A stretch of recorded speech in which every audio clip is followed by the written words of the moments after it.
السلام علیکم۔ پروگرام آئینہ کے ساتھ طاہر احمد بھٹی آپ کی خدمت میں حاضر ہے۔ کتاب کل ختم ہوئی، اس کے بعد آپ لوگوں کے تبصرے اور اس میں کامنٹس سننے کو ملتے رہے، پڑھنے کو بھی، اور بعض نے ویسے بھی رابطہ کیا۔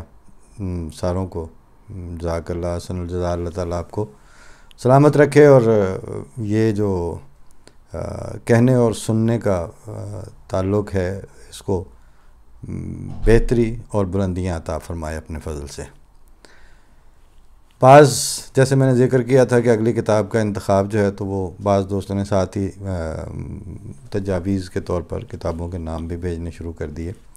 اور اکثر بہت ریلیونٹ تھے اور ان کی بڑی اہمیت بھی ہے، اس میں کوئی شک نہیں۔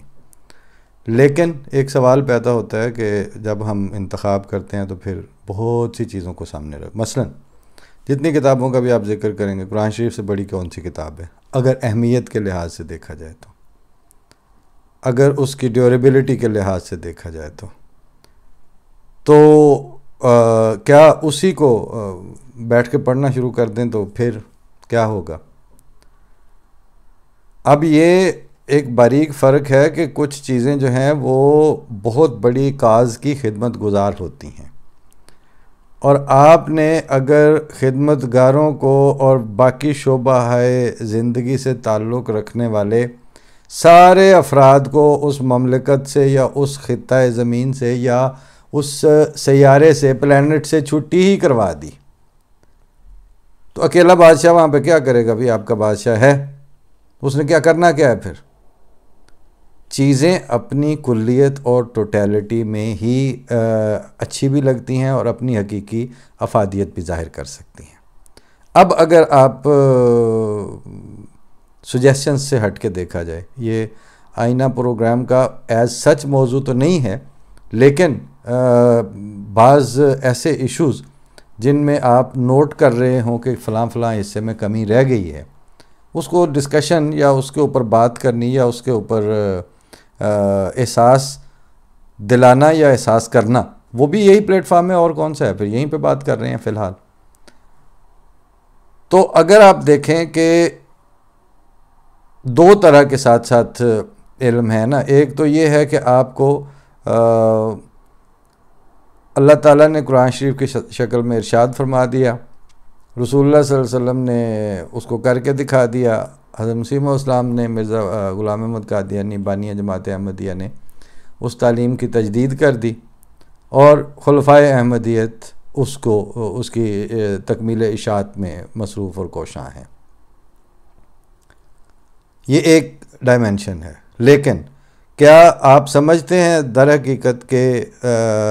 اس کے علاوہ جو دنیا میں جو کچھ بھی موجود ہے وہ اپنی ذات میں بالکل باطل ہے، اس کی کوئی اہمیت ہی نہیں ہے؟ اور جب آپ اسکول میں بچوں کو بھیجتے ہیں تو رٹے لگاتے ہیں نیوٹن کے 3 قوانین کے اوپر، عمل اور رد عمل ہمیشہ they are equal in magnitude and opposite in direction. تو آپ ان چیزوں کی بھی تو اہمیت کے قائل ہیں اپنی زندگی میں، لیکن جن چیزوں کے آپ قائل ہیں ان کو آگے بڑھاوا دینا اور ان کی ترویج اور ان کو مستحکم بنیادوں پر قائم کرنے کے لیے انسانی ذہن، انسانی کوششیں یہ معین اور مربوط اور کلیکٹیو ایفرٹس کرتی ہیں، اور اس میں پھر وہ مختلف موقعوں پر مختلف چیزوں کی ضرورت ہوتی ہے آپ کو۔ ابھی میں نے بہت ساری چیزوں کے حوالے سے دیکھا تھا کہ اس کی ریلیونس تھی، اس میں تحریر کی روانی کا ایک رنگ تھا، اس میں بالکل مستقبل، اپنا ماضی قریب اور تھوڑا سا آگے مستقبل، اس یعنی آپ یوں سمجھیں کہ 53 سے بھی کوئی 30-40 سال پیچھے کا زمانہ، اور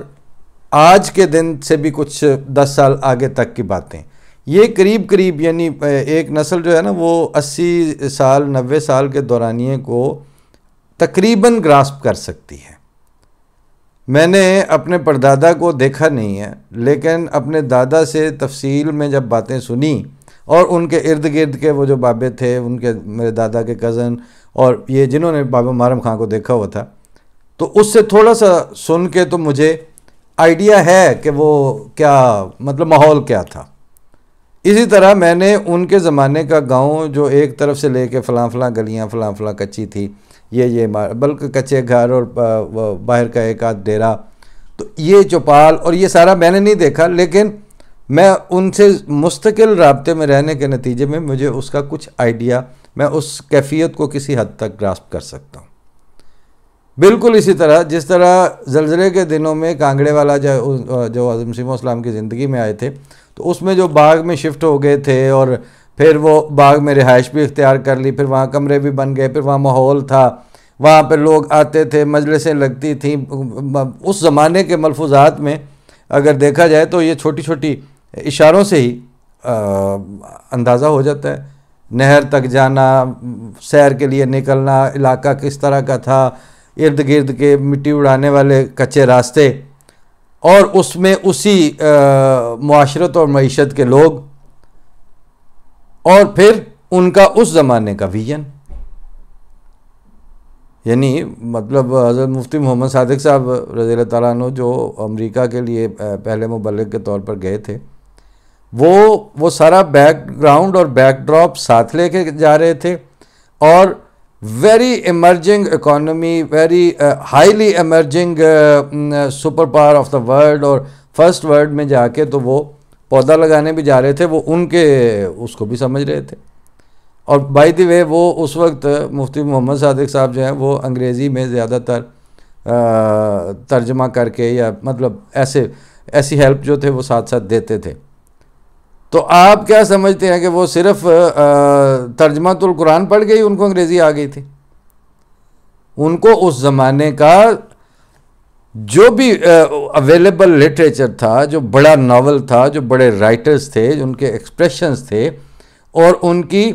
تحریر اور تقریر میں جو کلابازیاں اور پھر جو اپنی کارگزاریاں ظاہر ہوتی ہیں، مشاکیاں ان سے جو سرزد ہوتی ہیں، جیسے یوسفی صاحب کی تحریر کو پڑھیں تو وہ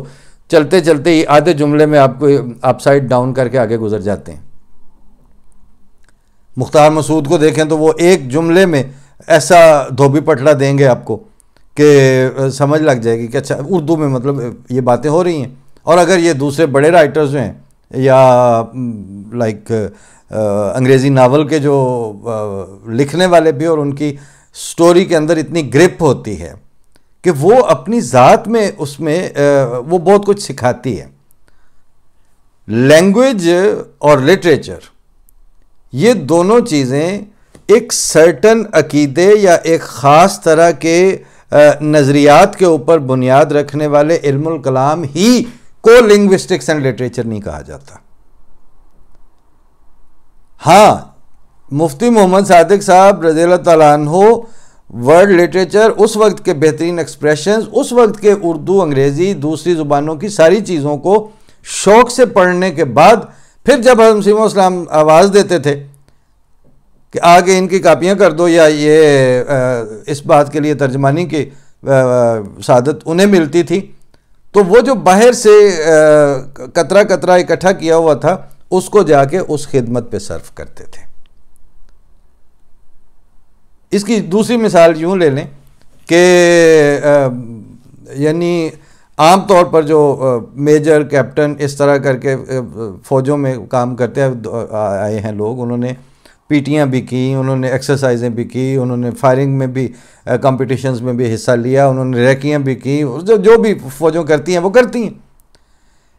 اور اس سے ان کا جب ایک پورا فارمیٹ بن جاتا ہے تو اس کو پھر جا کے وہی اگر آپ میجر محمود صاحب کو دیکھ لیں تو وہ عملہ حفاظت کو اسی طرح چلا رہے، مطلب اس اپنی ایکسپرٹیز کو بہترین استعمال آگے پھر حفاظت خاص میں کرتے ہیں۔ اسی طرح ابھی آپ کے جو نصرت جہاں کالج وہاں شروع ہوا ہے تو اس میں ویسے جو ایک پروفیسر صاحب آئے ہوئے تھے پچھلے دنوں، ان کے ساتھ جو گپ شپ رہی وہ تو بعد میں بتاؤں گا، پاکستان سے ہی آئے ہوئے تھے، لیکن میں نے ان کو بتایا کہ وہ جو عبد القادر یونیورسٹی فوری طور پر ملک ریاض کی جو انٹرنیشنل پیسوں کو ایڈجسٹ کرنے کے لیے جو کہانیاں چل رہی ہیں میڈیا پہ، وہ مطلب کئی سو کنال اراضی بھی چلی گئی، اس پہ پیسے بھی ریلیز ہو گئے، زلفی بخاری کے نام سے آگے ٹرانسفر بھی ہو گئی ساری چیزیں، لیکن ان کے پاس پی ایچ ڈی 5 بھی نہیں ہے اتنے بڑے سیٹ اپ کے لیے. اور نصرت جہاں کالج جس وقت شروع ہوا ہے, جس کو آج تک یہ ابھی یونیورسٹی, انڈیپینڈنٹ یونیورسٹی کا جو سٹیٹس ہے یا اس کے لیے جو چارٹر ہے وہ نہیں دے رہے, لیکن وہاں کم و بیش اس وقت 10 پی ایچ ڈی تو میرے انگلیوں پہ فوراً خیال میں آئیں تو وہ میں گن سکتا ہوں. تو لوگ بتانا یہ چاہ رہا تھا کہ وہ جنہوں نے اپنے مختلف سبجیکٹس میں نسٹ سے, سیراکیوز سے, باقی دنیا کے ممالک سے پڑھا ہے اور اپنی ڈاکٹریٹس کی ہیں, وہ سیکھنے اور اپنے آپ کو پالش کرنے اور اپنی دھار تیز کرنے کے بعد ویری کمپیٹنٹ اور ہائیلی کارآمد اپنے آپ کو بنانے کے بعد پھر وہ اس سروس کے لیے پیش کرتے ہیں. اسی طرح سے یہ جو ایکسپریشن کی, گفتگو کی, ڈائلاگ کی, مکالمے کی جو ڈومین ہے, اس میں ہم اون کرتے ہیں, انہیرٹ کرتے ہیں سلطان القلم اور سلطان الکلام کو, لیکن ان کی جو دنیا داروں کی پچ پہ جا کے جب کھیلا جاتا ہے تو وہ آپ کو یہ نہیں آپ وہاں پر کہہ سکتے کہ میں یہ چیزیں پڑھ آیا ہوں تو اب آ جائیں بات کرتے ہیں. وہ آپ نے پڑھ کے آپ کے اندر ہیں, آپ کے اس میں سینے میں سے اور آپ کی گفتگو میں سے چھلکیں گی, لیکن جو 1 to 1 جس وقت مچیٹا اور مقابلہ اور موازنہ اور تقابلی جائزہ ہوگا, اس وقت جو اویلیبل ڈسپلن آف سٹڈیز ہیں وہ ساروں کے رنگ آپ میں آنے چاہیے, ان ساروں سے آپ کو واقفیت ہونی چاہیے, ان میں سے ان کی بات کرنے پر آپ کے چہرے بلینک نہیں ہو جانے چاہیے, اور وہ اس وقت تک بلینک ہوتے رہیں گے جب تک آپ کا ان سے ذاتی تعلق نہیں بنے گا اور آپ ان کو پڑھنا یا سننا یا ان سے رابطہ رکھنا یا ان کو اچھے لٹریچر کو, اچھی لکھی ہوئی کتاب کو, اچھے موضوعات کے اوپر تنقیدی مطالعے کو, یا فار دیٹ میٹر بہت گرپنگ سٹوریز کو, کرنٹ افیئرز کے اوپر بہت ان بائسڈ اوپینینز پر مشتمل مضامین کو, مزاح کو, عالمی ادب کے ساتھ لگا کھانے والے اردو مزاح کو آپ ذاتی شوق اور ذاتی وقت دے کے اون نہیں کریں گے. وہ پھر یہی ہے, جتنا کہ آپ کا اس سے تعلق ہوگا اتنا سا ہے, وہ پھر آپ سے سرزد نہیں ہوگا. آپ اس کو ایڈمائر کر لیں گے, کہیں نہ کہیں آئیں گے وہ, آپ ان کے کلپس شیئر کرتے پھریں گے, مگر وہ آپ خود نہیں پیش کر سکیں گے. اس کے لیے یہ ضروری ہے کہ دیگر رائٹرز, ان کی کلیکشنز اور سلیکشنز وہ اب آپ میں چلنا پھرنا شروع کریں, بات کرنی شروع کریں. اور میرے ساتھ تو یہی ہوتا ہے کہ میں باہر سے چیزیں پڑھتا ہوں تو جب میں ادھر رجوع کرتا ہوں یا ادھر اپنے آپ کو وہ یہ جو اب احمدیہ علم الکلام یا خلفاء کی یا مسیم اسلام کی جو علم الکلام ہے یا ان کی کتابیں ہیں, ان کی حیثیت میں نے آج تک اپنے خیال میں یہ سمجھی ہے کہ بار بار اس کے در پہ جاتا ہوں. حالت اب اضطراب کی سی ہے. جب آپ کو جہاں سے ایک حالت اضطراب پیدا ہوتی ہے آپ کی مختلف تھاٹس کے ساتھ انکاؤنٹر ہونے کے نتیجے میں, تو پھر آپ اس زمانے میں جو وہ آخر ایک زمانے کا نبی اور ایک زمانے میں خدا تعالیٰ کا قائم کردہ امام, وہ زندگی بھر 85 کتابیں اور ملفوظات کی کئی جلدیں چھوڑ کے آپ کے لیے جا رہا ہے, تو اس اتنی کتابیں معین طور پر اپنے ہاتھ سے لکھ کے دن رات ان کے اوپر کام کرنا, اس کا مطلب ہے کہ آپ کا آئندہ کتابوں اور علمی محاکات ان سے تعلق بننے والا تھا, اور آئندہ میں آپ کو اب واسطہ بھی انہی سے پڑے گا, اور وہ واسطہ اس وقت تک چل نہیں سکتا جب تک آپ جب ان چیزوں کو دیکھیں تو سوچ میں نہ پڑ جائیں کہ فکرہ کتنے سنیا سی, یا کسے گل کسے کیتی سی, خورے کیڑی گل سی. انور مقصود صاحب لکھتے ہیں گل دا سواد ہوندا خورے کی سواد سی. تو جب تک وہ آپ کے ساتھ مستحضر نہیں ہوگا، آپ ان کو لے کے نہیں چل رہے ہوں گے، اس کی اہمیت کے قائل نہیں ہوں گے، تو اس وقت تک بات بنے گی نہیں. ورنہ وہ جیسے شروع میں جب ہم نے یہ پروگرام شروع کیے تھے تو بغیر ریلیونٹس کے ہی آ کے کچھ لوگ بڑے اخلاص سے نعرہ مار کے احمدیت زندہ باد کر جاتے، تو میں نے کہا پروگرام تو سن لیتے کہ اس میں موضوع کون سا چل رہا تھا. تو اگر اس موضوع سے لگا کھاتے ہوئے اور اس سے متعلقہ نعرہ آپ نہیں لگاتے تو آپ اصل میں احمدیت زندہ باد نہیں کر رہے، آپ وہ لبیکیوں والی حرکت کر رہے ہیں. ان کو پتہ ہی کوئی نہیں ہوتا، وہ بات کرتے کرتے لبیک وہ اس میں شامل ہو جاتے ہیں. بس ٹھیک ہے، اپنا تڑک اٹھنا. اس وقت ہمیں سب سے زیادہ اس چیز کی ضرورت ہے کہ اگر میں نے پچھلے تقریباً 2-3 ہفتے تھرولی سنا ہے جو ذرا سے بہتر لوگ ہیں پاکستان کے اندر کے میڈیا کے بھی اور باہر والوں کو بھی، اب وہاں پر سچویشن یہ ہے کہ وہاں کا ہیومن سٹاف اپنی ایکیڈیمکس اور اپنی معاشرت اور اپنی معیشت کے نارمز کو دوبارہ کھڑا کرنے کا اہل نظر نہیں آ رہا. وہ اب گر جان بچی تو آن گئی کے پروسیس میں جا چکے ہیں. اور میں نے کچھ لوگوں سے یہ کہا تھا کہ اب وہاں پر صرف ایک انسانی طبقہ ایسا بچا، اور میں اپنے پروگرامز میں بھی ذکر کی ہے اس بات کا. وہ جو ایک صرف انسانی طبقہ بچا ہے وہ ہے احمدیہ ہیومن سٹاف. تو ان کو جتنے علوم ہیں، جتنی مختلف قسم کی فیلڈز آف لائف ہیں، ان ساروں کو ان کا حق دینا ہوگا،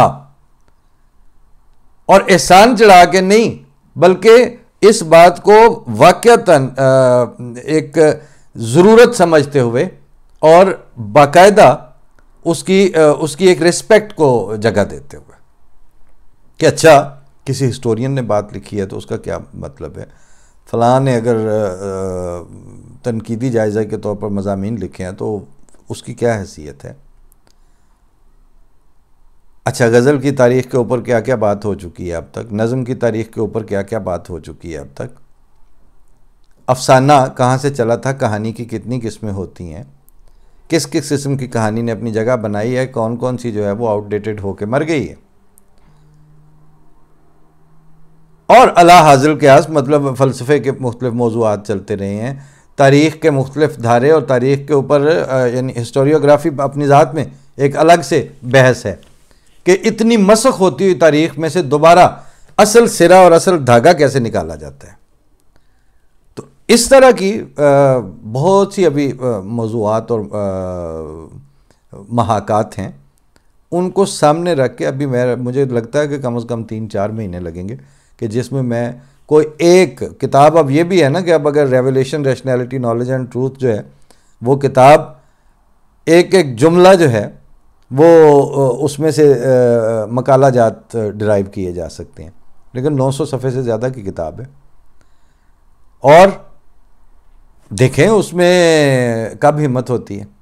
اور پھر وہ ایک آدمی کا کام بھی نہیں ہے کہ ادھر سے بیٹھ کے لیکچرنگ کرتے جائیں، اور آپ پتہ نہیں مطلب کس حد تک وہ کہنے والوں کے تو پھر بڑے بڑے اعتراضات بھی ہیں، وہ ان سے بھی بات ہوتی رہتی ہے کہ آپ کیا بیچ رہے ہیں اس وقت، اور یہ اور وہ، اور آپ پروگرام کو کدھر لے کے جا رہے ہیں. میں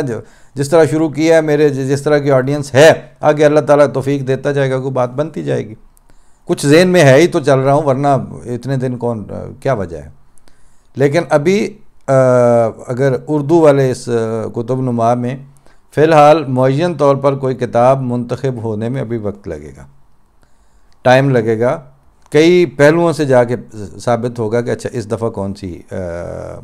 کتاب ہو، اس کا سائز، اس کے صفحات، یہ بہت میٹر کرتے ہیں. تب تک چھوٹے موٹے انتخابات اور وہ تو چلتے ہی رہیں گے، لیکن میں اب اتنی بہت سی اس کو، آپ چونکہ مہینے کا آخری پروگرام بھی تھا، بہت عرصے سے ہم نے فیڈ بیک اور کمنٹس والے پروگرام بھی نہیں کیے، تو آج اس کو چاہے فیڈ بیکس اور کمنٹس سمجھ لیجئے، چاہے اس کو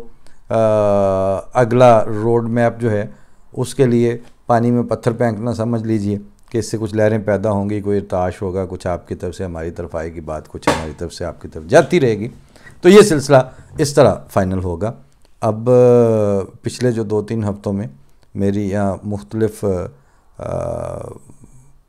بالکل ڈفرینٹ بیک گراؤنڈ کے لوگوں سے ملاقاتیں رہیں. تو میں اب سوچ رہا ہوں کہ اگلے جو پروگرام آئینہ کے ہوں گے تو ہر ملاقات جو ہے اس کی تفصیل اور وہاں کیا کیا گفتگو رہی وہ آپ سے انشاءاللہ شیئر کریں گے. 1-2-3 پروگرام اس میں چلے جائیں گے. پھر ہنگارہ آپ کا پینڈنگ ہے وہ ہے. اور کوشش کرتا ہوں کہ باب سخن میں کچھ نہیں پیش کیا تو اگر آپ کسی وقت شعر سننے کے موڈ میں ہوئے اور اس طرح یعنی اتنے لاڈلے آڈینس کو میں شعر سنانے پہ میرا بھی دل چاہا تو پھر میں انشاءاللہ اس کو بھی پیش کر دوں گا کچھ نہ کچھ آپ کی خدمت میں. ایک تجویز بہت اچھی آئی تھی اس کا میں ذکر کر دوں. وہ ایک صاحب نے غالباً ظفر اقبال صاحب ہیں, پورا مرزا ظفر اقبال, انہوں نے یہ بتایا کہ جو حضرت مسیح موعود اسلام کا بانی جماعت احمدیہ کا جو منظوم کلام ہے وہ تحت اللفظ میں, اور یہ اتفاق سے کوئی 1.5 سال پہلے میرے دوست ہیں ڈاکٹر مقبول, ان کے ساتھ بھی میری بات چل رہی تھی, کیونکہ مجھے 4-6 جگہ ایسا تجربہ ہوا ہے کہ ہم کہیں گئے ہوئے تھے تو وہاں پر دوستوں نے یہ کہہ کہ وہ بڑے مرزا صاحب کی کوئی نظم سنائے تو وہ تحت اللفظ میں ہی سناتے تھے, اور لمبی واک کے دوران یا رک گئے ہیں اور بیٹھ گئے ہیں, اور اس میں ایسا اللہ کا فضل ہے کہ بعض دفعہ ادائیگی جو ہے وہ مفہوم کو زیادہ کھول دیتی ہے, اور ایسا کہیں کہیں ہوتا ہے. اور مجھ سے میرے پر بھی اللہ کا فضل ہے کہ میں جب تحت اللفظ میں مصرے پڑھ رہا ہوں تو آدھے سے زیادہ مفہوم اس کی ادائیگی میں ادا ہو جاتا ہے. تو انہوں نے کہا کہ یہ اگر آپ, تو میں نے بھی یہ سوچا ہوا تھا, لیکن آپ دعا کریں اللہ تعالیٰ توفیق دے دے, یہ کام بھی ابھی باقی ہے کہ ایٹ لیسٹ یا تو در سمین کی لمبی والی نظمیں یا پھر اللہ توفیق دے تو ساری در سمین ہی جو ہے وہ تحت اللفظ میں, اردو تحت اللفظ میں, اور تھوڑا تھوڑا کر کے, اور اگر ہو سکے تو ساتھ اس سے ریلیونٹ واقعات اور باتیں بھی آتی جائیں. لیکن اگین وہی بات ہے کہ یہ اوکھا بھی کام ہے اور لمبا بھی ہے. این سعادت بزور بازو نیست تا نہ بخشت خدائے بخشندہ. تو اگر موقع بن گیا تو وہ بھی ہو سکتا ہے. یعنی ایک تجویز بہت ساری اس میں کمنٹس میں سے ایک یہ بھی تھی اور یہ بہت اچھی لگی مجھے. لیکن سر دست آئی ہیو ناٹ سیٹلڈ, میں کسی ایک جگہ پہ ابھی بالکل مطمئن نہیں ہوں. ابھی تو وہ جو یوں سمجھیں کہ لمبی دوڑ لگا کے تو جب آپ پہنچتے ہیں ریس کے اختتام تک تو وہاں پھر آپ ہاتھ لگا کے اس نشان کو پھر وہیں لیٹے رہتے ہیں تھوڑی دیر مدے. تو یہ ابھی کچھ ہفتے یا شاید 1-2 مہینے یہی چلے گا, پھر اللہ تعالیٰ کسی اچھے انتخاب کی توفیق دے دے گا تو پھر کتب نما میں کتاب بھی آ جائے گی. سر دست کو انتخابات سے کام چلتا رہے گا. اور آئینہ پروگرام میں پچھلے جو 2-4 انکاؤنٹرز اور گفتگویں رہی ہیں وہ پیش کر دوں گا انشاءاللہ. فی امان اللہ. اللہ کے حوالے. السلام علیکم.